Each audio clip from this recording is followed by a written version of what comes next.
Parehong paborito nina Angeline at Nonrev ang Quiapo Church, dahil may malaking bahagi ito sa kanilang buhay.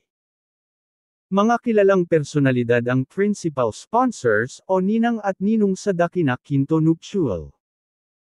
Kabilang dito sina Martin Nievera, Boy Abunda, Charo Santos Concho, Regine Velasquez, Vicky Bello, Shasha Padilla, ang businesswoman na si Pinky Tabiano, at ang TV executives na sina Lauren Jogi at Cory Vidanes.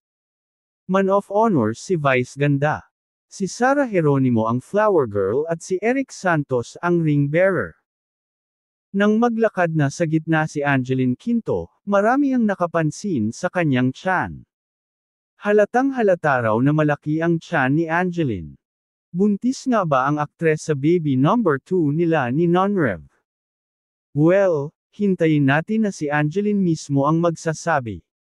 At kung totoong buntis man, ay wala naman raw masama doon, dahil meron naman siyang asawa.